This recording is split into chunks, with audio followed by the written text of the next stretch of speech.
In this video, we'll learn how to set a print area in Excel so you can print only what you actually need. First, select the range of cells you want to print. For example, I'll select to row 22.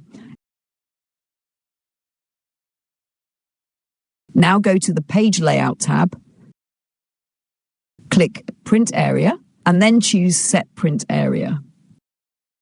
Next, go to the View tab and click Page Break Preview. Here you can see exactly what will be printed. You can also adjust the print area by dragging the blue border lines.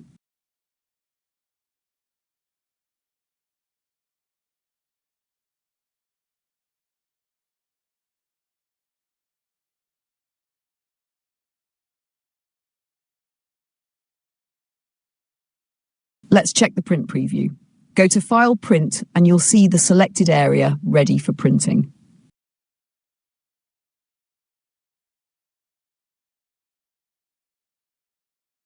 Now, suppose we want to add more rows to our print area. Click the back arrow to return, then go to View Normal.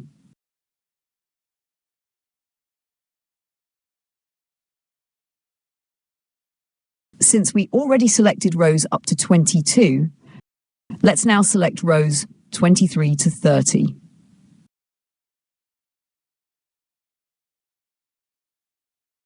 Then go back to Page Layout,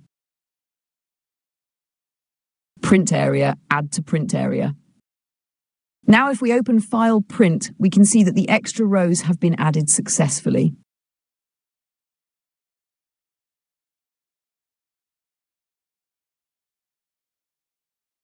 But here's a common issue that the names column isn't showing on the second page.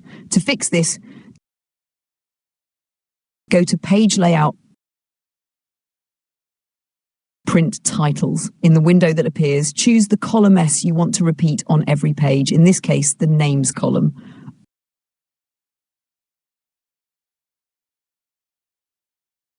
Press Enter and click OK. Now, if we go back to File, Print, you'll see the Names column appears on both pages. Perfect.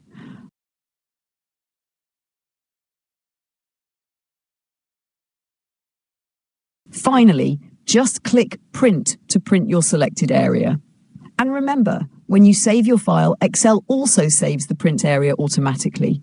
If you ever want to clear it, go to Page Layout, Print Area, Clear Print Area, and Excel will go back to printing the full sheet. Thanks for watching. Don't forget to like, subscribe, and turn on the notification bell for more Excel tutorials.